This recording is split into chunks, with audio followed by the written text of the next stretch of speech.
Сайн байцгаана уу? Thriller House суугаас энэ удаад 1968 онд дэлгэцнээ гарч байсан найруулагч Роман Поланскигийн Rosemary's Baby буюу Розмэригийн хүүхэд хэмээх киног хүрэхээр бэлтлээ. Сувагтаа оруулах дараагийн киногоо сонгох гээд олон кинон донд төөрөлдөж байхдаа хэд хоногийн өмнө Paramount Plus гэх зэрэг Америкийн стриминг үйлчилгээнд байршсан Apartment 7A хэмээх шинэ киног үзээд тэрхүү киноны үйл явдлын дундаас нь шууд Rosemary's Baby кинотой ямар нэгэн байдлаар холбоотой төстэй кино байна гэж бодоод интернетээс хайтал үнэхээр холбоотой болж таарсан. Тэгээ шууд сонголтоо хийж та бүхэнд тухайн үед шууган тарж байсан. Мөн л таамаглашгүй төгсгөлтэй Mia Farrow, John Cassavetes нарын гол дүрдэн тоглосон аимшигын триллер жанрын кино болох Розмэригийн хүүхэд киног хүрэхээр бэлтлээ. Киноны үйл явдал 1965 онд Нью-Йорк хотод өрнөх болно. Розмэри Вудхаус болон түүний нөхөр театрын жүжигчин Гай нар Нью-Йоркийн Манхэттен дүүрэгт байрлах эртний түүхэн байрлал болох Брамфорд хэмээх авраг том орон сууцнд байр сонирхож байгаагаар кино эхэлдэг. Үйл хөдлөлийн ажилтан тэдэнд комд орж эмнэлэгт нас орсон хадагта Гардения хэмээх хөгшин эмэгтэй амьдарч байсан орон сууцыг танилцуулах бөгөөд тэдэнд тэрхүү байр үнэхээр таалагдах боловч ханандах хувцсны шүүгээг хүнд том модон тавилгыг хөдөлгөн хааж тавьсан гэх зэрэг зарим нэг жижиг сажиг хачиргалтай зүйлсийг анзаарах болно. Олон байр үзэх ёстой байсан боловч тэрхүү Брамфордын байр маш том талбайтай. Тансаг гэх зэрэгээр Розмэрид үнэхээр их таалагдсан тул бусдыг нь үзэхээ болоод тэр байранд л орё л доо хэмээн нөхрөөсөө гуйх болно. Ийхүү тэд одоогийн дүрээсэлж байгаа байрны эзэн болох тэдний найз Хачид шинээр сонгосон байрныхаа талаар ярихад Хач тэдэнд тэрхүү Брамфорд орон сууц хэдэн зууны турш муу нэртэй байсан гэдгийг та хоёр мэдхүү хэмээн асууж тэнд хүүхэд иддэг эгч дүүс сатан чөтгөр шүтдэг Стивен Маркото гэгч хүн шулмын зан үйл хийж байсан хүмүүс үеийн үед амьдарч байсан. Хэдэн жилийн өмнө доод давхраас нь сонинд ороосон хүний зохицос олдсон гэх зэрэгээр анхааруулдаг боловч тиймэрхүү юмд итгэдэггүй юм чиний тоодоггүй залуу хосууд Брамфордын байранд нүүж ордог. Ийхүү тэдний шинэ байран дахь амьдрал эхлэх болно. Байрны доод давхрын угаалгын өрөөнд Розмэри Терри Жонофрио хэмээх нэгэн залуу бүсгүйтэй танилцах бөгөөд тэр бүсгүй Розмэригийн нүүж орсон байрны хөршүүд болох Мини болон Роман Каставет хэмээх хөгшин хосуудын байранд амьдарч байгаа. Масруулах бодисын донтолтоос гарч эдгэрч байгаа бүсгүй байдаг. Тэрээр хадагта Мини надад аз авчирдаг гэд бэлгэлсэн хэмээн хүзүүний зүйлтэй Розмэрид үзүүлнэ. Оройн тэднийг орондоо орж унтах гэтэл хажуугийн байрны яриа мөн олон хөгшин хүмүүсийн нэгэн сонин дуу чимээ сонсогдох болно. Ингээд хэд хоногийн дараа Розмэри Гай хоёр гэртээ харж явахдаа өнөөх залуу бүсгүй Терриг 7 давхраас унж амиа хорлож өгсөн байдалтай байхыг нь харж зочирдох болно. Терриг гэртээ байлгаж байсан Каставетийн гэр бүлийн хоёр хөгшин мөн тэнд ирж таарах бөгөөд их л аз жаргалтай охин байсан. Яагаад ийм зүйл хийсэн юм бол доо? Ястаа мэдэхгүй юм. Би үүнд итгэж чадахгүй байна хэмээн эмгэн нь ярьдаг. Энэ үеэр Розмэри Гай хоёр Каставетийнхантай танилцсаж Терриг тэдний талаар сайхан үг хэлж байсныг хэлээд тэдэнд эмгэнэл илэрхийлнэ. Маргааш нь Мини Каставет тэднийд ирж Розмэриг нөхрийнх нь хамт оройн зоогонд дүүрнэ. Нөхөр нь ажлаасаа нэлээд гутарсан байдалтай ирэх бөгөөд шалтгаан нь түүний тоглохыг хүсэж байсан дүрийг өөр жүжигчин авсан байдаг. Тэгээд хосууд хөгшчүүлийн гэрт зочилж оройн зоог барьж тэдэнтэй илүү ойр дотн танилцсах болно. Розмэрид хөгшин хос тэдний хувийн амьдралд хит оролцоод байгаа мэт санагддаг бол түүний нөхөр Гайд Роман Каставеттай элдвийн сэдвээр ярилцах нь маш их таалагддаг. Маргааш нь Мини өөр нэг авгааг дагуулan тэднийд ирж Розмэрид аз авчирдаг зүйлт гээд амиа хорлож нас орсон Терригийн хүзүүндээ зүүж байсан зүйлтийг бэлэглэх бөгөөд дотроо нэгэн ургамлын үндэстэй 300 жилийн настай зүйлт хэмээн хэлдэг. Харин Розмэригийн нөхөр Романтай байнга гэрт нь очиж уулзах болж тэд маш дотн нөхөрлөх болно. Дараа нь өнөөх нөхрийнх нь авч чадаагүй дүрд тоглохоор болсон жүжигчин гинэтхэн сохорч тоглох боломжгүй болсон тул тэрхүү дүрийг нөхөрт нь нөхөр болсон тухайн утсаар хэлдэг. Ийхүү өдөр ирэх тусам жүжигчин нөхрийнх нь карьер өсч ажил хэрэг нь амжилттай болох бөгөөд тэрээр Розмэрид ерөөсөө хоёулаа одоо хүүхэдтэй болцгоё. Нэг мөсөн 3 хүүхэдтэй болъё гэж хэлдэг. Тэрч бүхэл хүүхэд хийх өдрөө хүртэл төлөвлөсөн байх бөгөөд яг тэрхүү төлөвлөсөн өдрийнхөө өдөш хамтдаа романтик зоог барих болно. Гэтэл тэр үдэш Мини тэдэнд шоколадтай десерт бэлгэлдэгч ягаад ч юм шохоо шиг амттай гэд Розмэрид таалагддаггүй бол Гай түүнийг бусдад талархаж мэддэггүй хэмээн шүүмжилдэг. Ингээд Розмэри тэрхүү десертийг идэж байгаа мэдчүүжгэлж Гай нүдийг хариулж байгаад нууцаар хайна. Гэтэл удалгүй ширээгээ хураан цэвэрлж байсан Розмэригийн толгой эргэж тэрээр ухаан алдаж унах ба Гай түүнийг өргөн орон дээр хэвтүүлдэг. Розмэри маш сонин зүү зүүдэлж олон хүнтэй цуг усан онгоцны аялалд гарч дараа нэгэн харанхуй газарт олон хүний нүдэн дээр чөтгөрт хүчндүүлж байгаа мэтэр зүүдлэх болно. Маргааш өглөө нь Розмэригийн биеийн дээр маажиж урсан шархсараа үүссэн байх ба Гай түүнд хүүхэдтэй болохоор төлөвлөсөн шөнийг хий дэмий өнгөрүүлэхийг хүсээгүй учраас Розмэриг ухаан алдсан байхад нь түүнтэй унтсан. Тэгтээ жаахан маажчихжээ. Дараа нь би хумсаа авсан гэж хэлдэг. Маргааш нь Розмэри нөгөө десертний 2 аягийг Минид буцааж өгөх үед Мини маш сайхан ааштай ихэд баяртайгаар авдаг. Хэд хоногийн дараа Розмэри өөрийнхөө үзүүлдэг хийл эмчэд үзүүлж шинжилгээ өгч дараагаар нь хийл эмч түүнийг жирэмсэн болсон тухай баярт мэдээг утсаар хэлэх болно. Тэгээд Розмэри нөхөртөө баярт мэдээг дуулгахдаа мөн үүнийг бидний амьдралын нэгэн шинэ үе эхэлж байгаа гэж үзээд бие биедээ илүү нээлттэй бүх зүйлээ илэн далангуу үннээр нь ярьж хэлдэг болыг гэхэд Гайж дэмжиж сүүлийн үед ажил гэж чамдаа санаа тавихгүй байгаа дуучлаараа гэх зэргээр ярилцдаг. Тэд баярт мэдээг хөрш Каставетийнхэнтэй хуваалцаж тэмдэглэх үеэр Каставетийнхэн Розмэрид өөрсдийн дотны амт нөхөр салбартаа маш нэр хүндтэй доктор Авраам Саперстийн эмчийг танилцуулж түүний хяналтанд орохыг санал болгож бараг л хүчээр тулгах болно. Саперстийн эмчид үзүүлэх үеэр хийл эмчийн зөвлөсөн витамин энтер ямар ч хэрэггүй. Харин Минигийн ургамлын хандыг байн гууж байгаараа гэсэн жорыг Розмэрид бичиж өгдөг. Жирэмсний эхний 3 сар Розмэри маш их өвдөж, ялангуяа гэдэс хэвлэлийн орчмоор хүчтэй өвдөлт мэдэрч мөн жин хаяж, турж эцэх болно. Цус сарын баярын үеэр өмнөх байрны эзэн хааж тэдний зочлох бөгөөд тэрээр эцэнхий Розмэригийн биеийн байдалд санаа зовж жирэмсний үед чи жин хасах биш, нэмэх ёстой хэмээн хэлнэ. Тэр өдөр хааж Роман Каставеттай мөн танилцаж ярилцдаг. Розмэрид санаа зовсон хааж Розмэригийн амьдарч байгаа Брамфорд байрны талаар нэлийн судалгаа хийдэг бөгөөд олж мэдсэн зүйлээ Розмэрид хэлэхээр цаг тохирдог боловч Розмэритэй болцсон цагтаа болцсон газараа ирдэггүй ба түүнийг сургалж уцтаж асуутал хаачийг гинтхэн бие нүвдэж сэхэн амьдруулахад хөвтсөн талаар хэлнэ. Удалгүй шинэ жилийн баяр болж Брамфорд байрныхан үжлэг зохион байгуулж 1966 он гарч байгааг тэмдэглэдэг.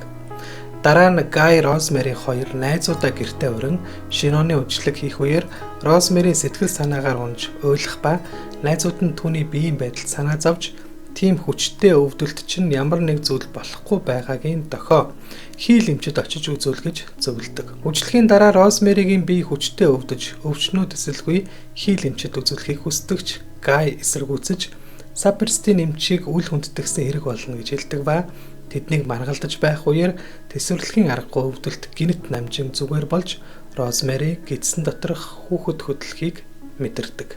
3 сарын дараа Розмэригийн гидс томорч тэд гэртээ хүүхдийн өрөө бэлдэж ор авч баярлах үеэр хаачийн найз Грейс Кардиф тэднэр рүү залгаж хаачийг эмнэлэгт нас барсан гэдгийг дуулгана.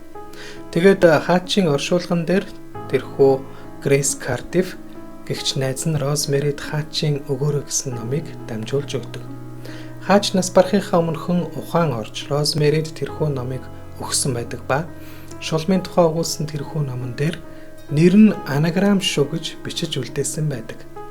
Тэгээд үг бүтээдэг Scrabble хэмээх тоглоомыг ашиглан Роман Каставет хэмээх нэрний үсгүүдээр хаачийн өмнө нь ярьж байсан Брамфорд барилгад амьдарч байсан алдартай сатанист чөтгөр шүтэгч Стивен Маркато хэмээх хүний нэрийг бүтээж Романыг түүний хүү гэдгийг олж мэдэх болно. Розмэри хөрш Каставетийн гэр бүлийнхэн болон Саперстийн эмчийг сатаны бүлгэмийн гишүүд хийгээд түүнийг эзэнд байгаа хүүхдийг авахыг санаархаж байна хэмээн сэжгэлдэг. Харин Гай түүнийг нүгүсгэж дараа нь тэрхүү номыг гаргаж хайснаар Розмэрийг улмал сэжиглэхэд хүргэх болно. Тэгээд өрнөж буй бүх үйл явдлаас айсан Розмэри Брамфорд байрнаас зүгтгаар шийдэж улмаар тусламж хүсгээр хийл эмчдэр очиж учир явдлаа хэлэх боловч хийл эмч түүнийг гормоны өөрчлөлтөд орж дэмэрч байна гэж үзээд Саперстийн эмч рүү уцтаж мэдэгдэх ба Саперстийн эмч Гайын хамтаар ирж Розмэрийг авч яван гэрт нь аваачиж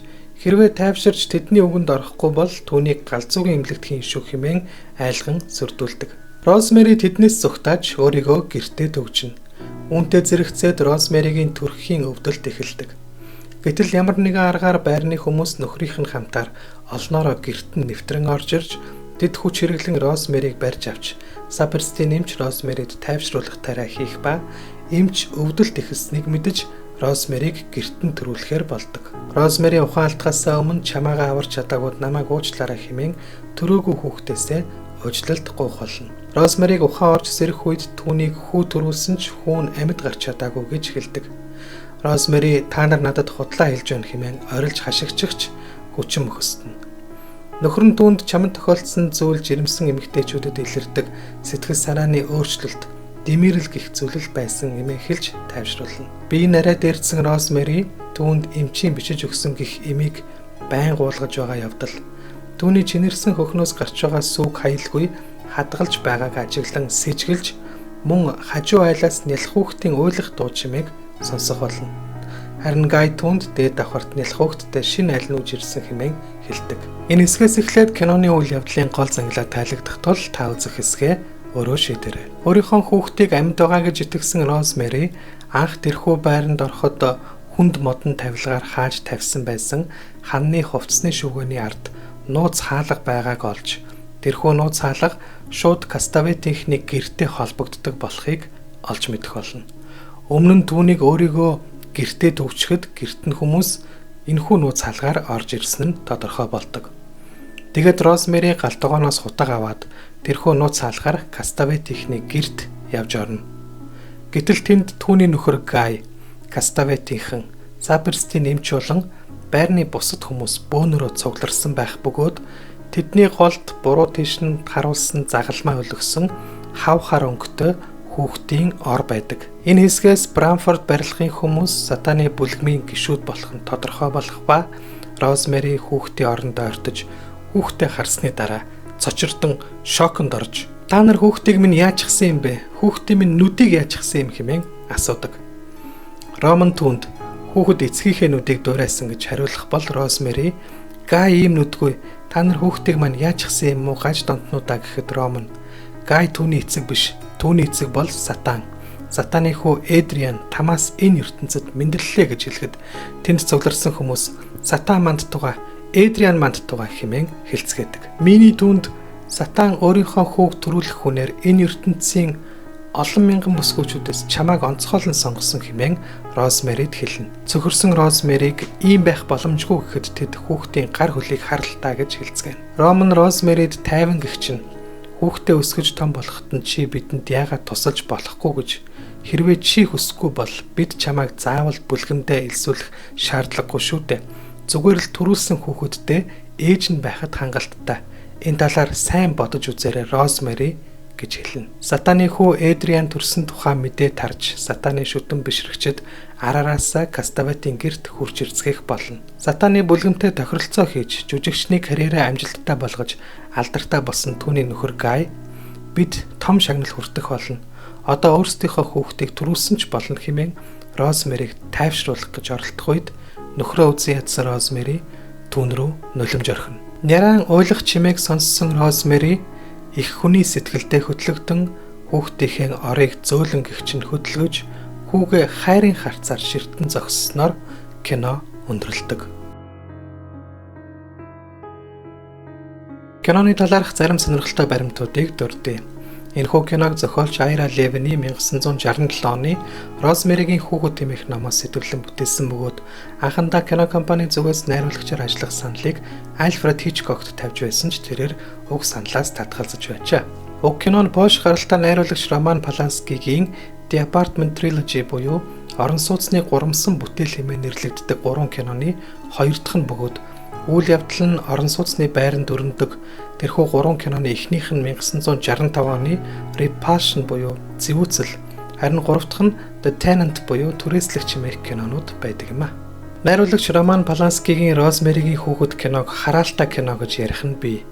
Учир нь энэ кинотой холбоотой олон харамсалтай үйл явдлууд тохиолдож байсан бөгөөд Энэ талаар өгүүлэхэд олон цагийн урт бичлэг болох тул энэ удаад ганц 2 баримтыг дурдаад өнгөрөе. Киноны гол дүр тоглосон жүжигчин Миа Ферроу кинон тоглож байх үедээ гэр бүлийн асуудалтай болж түүний эр нөхөр алдарт дуучин Фрэнк Синатра түүнээс наад киногоо сонгох уу, намайг сонгох уу гэж асуухад Миа Ферроу киног сонгоно гэж хэлсний дараа нөхөр нь түүн рүү салах өргөдөл илгээж Миа юу ч бодлого шууд гарын үсэг зурж салж байсан түүхтэй. Өөр нэг бүр илүү аимшигтай үйл явдал киноны найруулагч Роман Поланскид тохиолдсон байдаг.